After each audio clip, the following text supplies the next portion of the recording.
အားလုံးပဲမင်္ဂလာပါကျွန်တော်အခုပဲချမ်းတော်တုပ်လေးလှူစားမလို့ပေါ့နော်အခုဒီမှာကျွန်တော်ဝယ်ထားတဲ့ပစ္စည်းတွေရှိပါတယ်ဒီမှာပဲချမ်းတုပ်ပေါ့နော်ပဲချမ်းတုပ်ထုတ်သေးပေါ့နော်နှစ်ထုပ်ပေါ့နော်ပဲချမ်းကျော်ထုပ်နှစ်ထုပ်ခဲပြီးတော့ဒါကြက်သွန်နီနှလုံးပေါ့နော်တမယာသေးဒါပါဝင်မဲ့ပစ္စည်းတွေပေါ့နော်တော့ကဒါမြုပ်သီးနဲ့ဒါစီစားချုံမို့ပေါ့နော်ဒါလေးကကျွန်တော်တော့မပါဝင်မဲ့ပစ္စည်းတွေပါပေါ့နော်ကျွန်တော်ပါဝင်မဲ့ပစ္စည်းတွေကိုကျွန်တော်အခုဘာလုပ်ရမလဲဆိုရင်စက်သွန်မျိုးခွန်ခွာမယ်ပြီးပေါ်ပါတီးမယ်ပေါ့နော်ပြီးတမယာသေးကိုလည်းခွဲမယ်ပြီးကျွန်တော်မျိုးသီးစိမ်းလေးတွေလည်းညှက်ထည့်ပြီးတော့တုံးမယ်ပေါ့နော်ဒါလေးတွေကကျွန်တော်ပါဝင်တဲ့ပစ္စည်းကိုပြတာပါ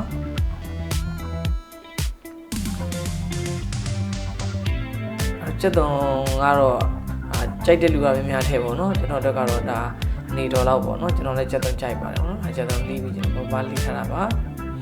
ကြက်သွန်ခုံခွာပြီးပါလာလီးကြပါပေါ့နော်ဒါကတော့ကျွန်တော်တမယာသီးနှစ်ချမ်းခွဲထားတာပေါ့နော်အဲ့တော့ကျွန်တော်အခုဆိုရင်ပဲချမ်းကျော်တုပ်စတင်လို့ရပါပြီအခုကျွန်တော်ဒါလေးကတော့ပစံကြောင်းမုတ်ထက်ထည့်တုပ်ပေါ့နော်ယူထားတာပေါ့နော်ပစံကြောင်းကိုမုတ်လုပ်ထားတာပေါ့နော်ပထမဆုံးကျွန်တော်ဒါပဲချမ်းကျော်ဖောက်ထည့်ပါမယ်နော်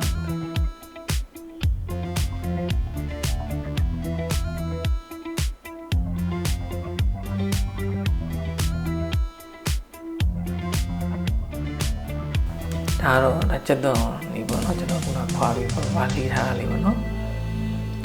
စီကိုကျွန်တော်နှစ်စုံထည့်တယ်ပေါ့နော်စီရွှဲချိုက်တဲ့လူတွေကတော့သုံးစုံထည့်လို့ရပါတယ်ပေါ့နော်ကျွန်တော်နှစ်စုံပေါ့ထမင်းစားစုံနှစ်စုံထည့်ပါတယ်ဒါစားကျွန်တော်တစ်ဝက်လောက်ပဲထည့်တာပါနော်ကျွန်တော်စုံသေးတဲ့တစ်ဝက်လောက်ပဲထည့်ပါတယ်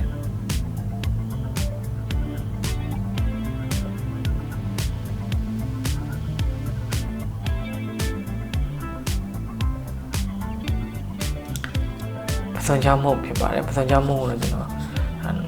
နှစ်စုံထည့်လိုက်တယ်ပေါ့နော်အများကျတဲ့လူက3-4စုံထည့်ပေါ့နော်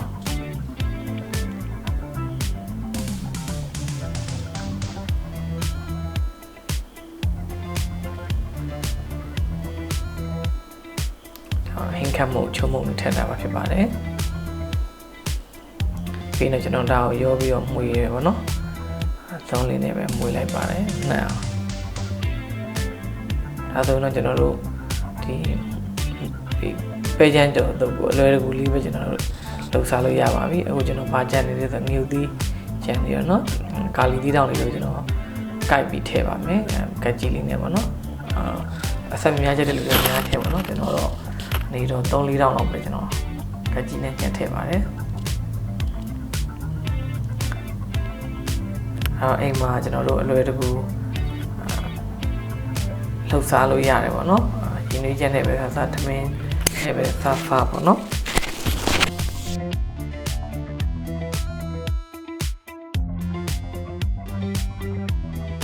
မြာသီးညှက်ထည့်တာပါတမယာသီးပထမကျွန်တော်တစ်ချမ်းထည့်ပါတယ်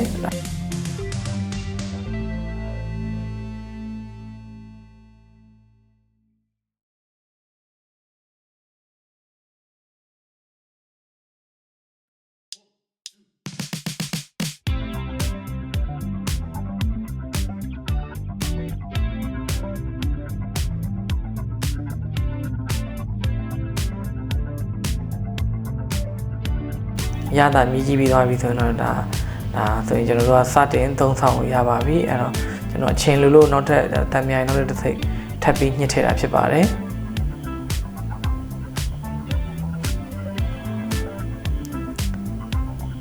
ပြီးရင်ကျွန်တော်နဲ့ထပ်ပြီးမှုေးပြီးတော့ကျွန်တော်ပကံနဲ့ထည့်လိုက်ပြီးတော့စတင်ပြီးတော့သုံးဆောင်လို့ရပါပြီ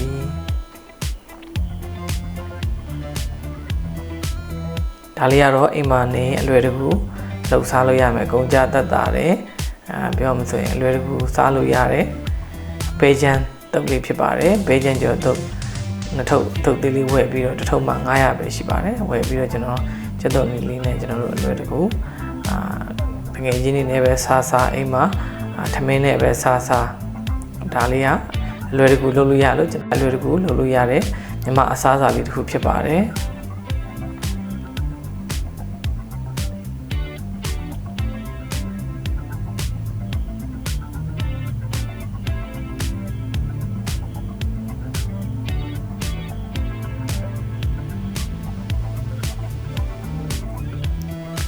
စားခြင်းစရာပဲချမ်းကြော်တုံးလေးဖြစ်ပါတယ်စားကြပါဦးကျွန်တော်တော့ဒီပဲချမ်းကြော်တုံးကိုအခုပဲကျွန်တော်ထမင်းနဲ့စားမှာဖြစ်ပါတယ်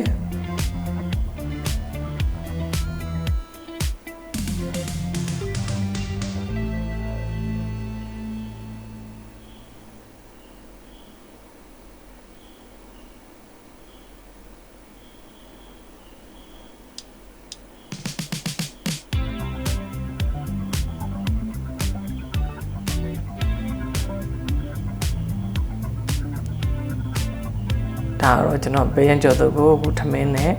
ရင်နွေးလေးနဲ့ကျွန်တော်မဒတ်စာစားဖို့တော့ကိုပြင်ဆင်တာဖြစ်ပါတယ်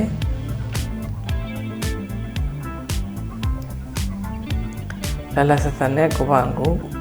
အိမ်မှာတစ်ခွေတစ်ခါရလွယ်တကူလှူစားလို့ရတယ်စားတော့လို့ရတယ်အလွယ်တကူအိမ်မှာရှိတဲ့ပစ္စည်းတွေနဲ့ပြုလုပ်လို့ရတယ်ဟင်းမဲ့တစ်ခုဖြစ်တာလေးကိုကျွန်တော်ပြသပေးတာဖြစ်ပါတယ်အားလုံးကိုကျေးဇူးတင်ပါတယ်